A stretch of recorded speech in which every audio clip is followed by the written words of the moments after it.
Hello everybody, my name is Andrew Harkins with Harkins Technology. Today I'm going to be showing you how to track an attack path with Hayabusa. First, you will have a VM that you can put Hayabusa on. Here's a Flare VM that I have. First off, we will go to GitHub Hayabusa, so it's created by Yamato Security Hayabusa. This is the URL. To download it, you can click on releases. This is a current release of it. And then pick the version that fits your operating system. So this would be mine, x64 for Windows, because it's a Flare VM. You download this and then extract it into a folder so you see the exe and you can use it. Mine is located on this PC, so it's in the C drive, tools, and Hayabusa. When you download this zip and extract it, this is what you will get. The Hayabusa.exe. That's what you want, along with the rules. This is also what you want. As you can see, here's the different rules in here. There's Sigma rules and others.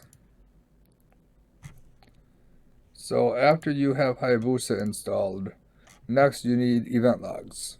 I actually created a forensic script called the Harkins Collector that all it does is it extracts a bunch of different important event logs for forensics from the event viewer on a Windows machine. These are all the different logs it collects. I'll leave a link to this URL in my YouTube video. How you use it is you copy the script, or you can create this as a new script, open up a PowerShell window,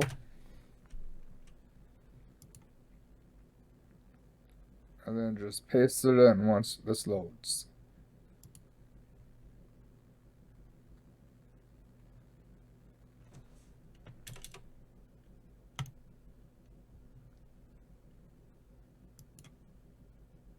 Come on, PowerShell.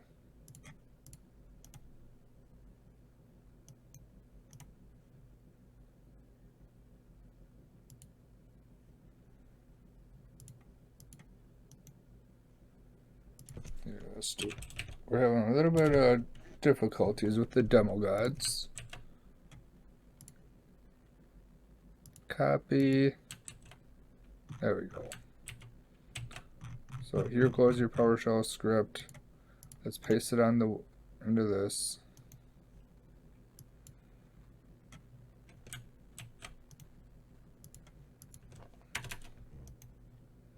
There we go. Finally. This will take a couple minutes to run as it's collecting all the different log event types. And with this running, it will create the different logs that you need and put it in a folder called the forensic logs. This is the path that it will put it in. I'll show you when this is done. And then we will be pointing Hayabusa at these logs that it created.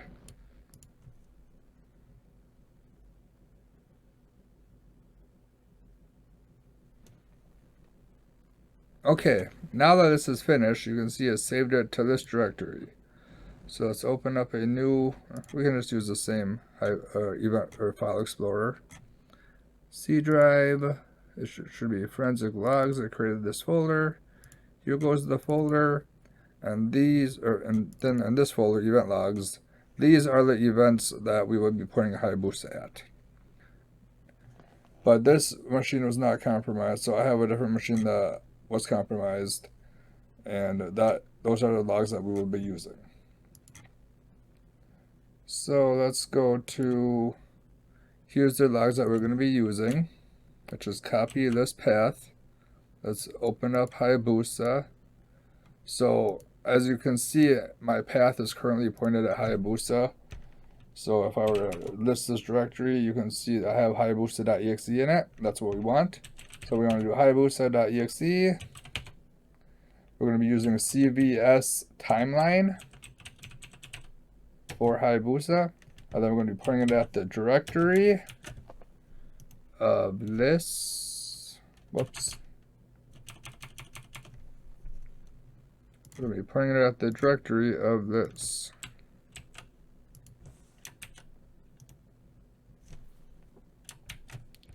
And then we're going to output the file in the directory. It creates a CSV file. We name it server.csv. We're going to run this. Of course, I spelled it wrong. Let's just try this again. CSV it would be, not CVS.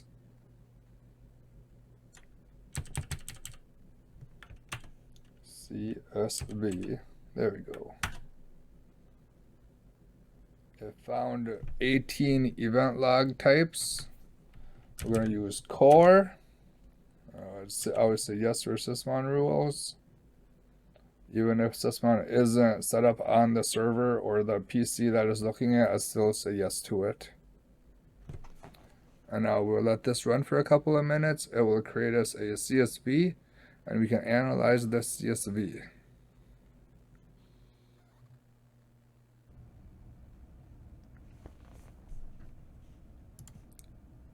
Okay, now that is complete.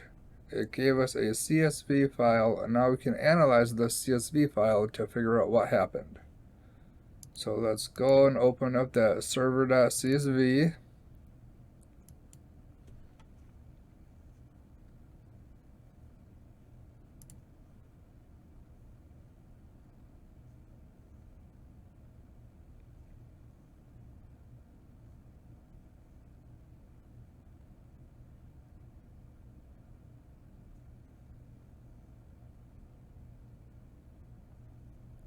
As you can see, this is a pretty big file. I always like to expand the time slots on it. Another thing I always do right away is I like to filter it. So here goes the rule titles, which, as you can see from the beginning right now, we can see there's a SQL server open to the WAN. So it's open to the internet. And you can see it is being brute forced. Yeah, 49, 40. So this is in seconds. You can see more than once a second. You can see a couple attempts in a second. So machines are actively trying to brute force this. You can see that here. This is the event 456 or 18456, and there's a bunch of them by the looks of it. So these are all SQL Server event fails, all the way down to this. Then this is PowerShell commands. I looked at a bunch of these PowerShell commands, and these are normal Windows. In the background, Windows runs PowerShell to do stuff, and I found out that's what these are. I didn't see any malicious ones as I looked through them. Especially this was running on many of the computers that I checked.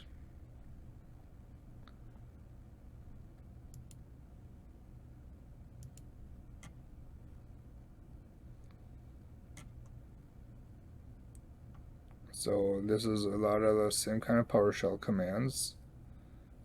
We have some Windows Defender alerts, a possible ransomware detection, and a bunch of failed logins from SMB. So as I was looking at these failed logins, you can see it starts at 1,200 and it goes. Okay, let me tell you what time it started at too, because this is something key to know. So it started at 6:37, or yeah, 6:37, and 1,200, so like 2,300 almost, or 1,300 events is what it starts at, and it goes all the way to, as you can see, there's lots of them. So let's filter out the ones we just showed you. So we've seen all the 18456s, those are all SQL failures. All the 4625s are SMB failures. There's a SMB open to the web. That's what I was just showing you. These 4104s are those PowerShell commands. And now, since we filter all of that noise out, you can see a lot more in depth of what's going on. So the main thing to note here that I seen when I was looking at this was the first 4624. That's a successful login. So event, we'd have to go back, I guess, and look through the. So when I looked at it, there was about 30,000 failures from this SMB logon, and the login at 12:06, it was successful. I forgot what time I told you it was. Let's go back and look at that. What was the original time I started at? Events 4625. So how about we just filter out everything besides that? So we just do these two event types.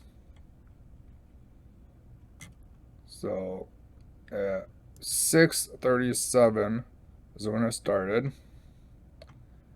And as you see, thousands and thousands of brute force attempts.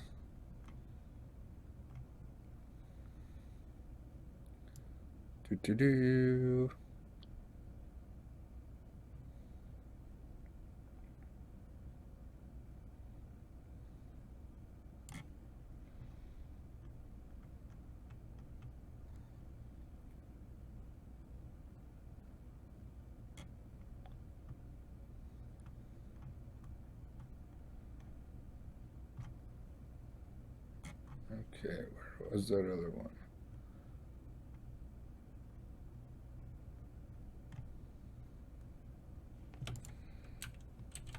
Let's see, we go 4624. So at 12:06 is the first successful one. So it took them 6 hours-ish to get a successful logon brute forcing this server. And then one key thing to note on this is you want to run this collector on all the machines in the network that were online, or I guess even just on the network at the time of an attack, to see if you see any signs of lateral movement from one machine to another. Other machines would have a successful login event viewer log showing what machine logged in from it. And if you know the machine was compromised that it logged in from, then those signs of lateral movement, just like that. So I'm hoping this video has shown you a little bit about Hayabusa and how useful of a tool it is to track down an attack path. As you can see, it was pretty in-depth here. You can also use other commands to get it more verbose, so there's more logs, more information per log if you want to go that route. If this video has helped you in any way, please give this video a thumbs up. If you want to see more technology topics like this, please subscribe to my channel. And thank you everyone for watching. See you in the next video.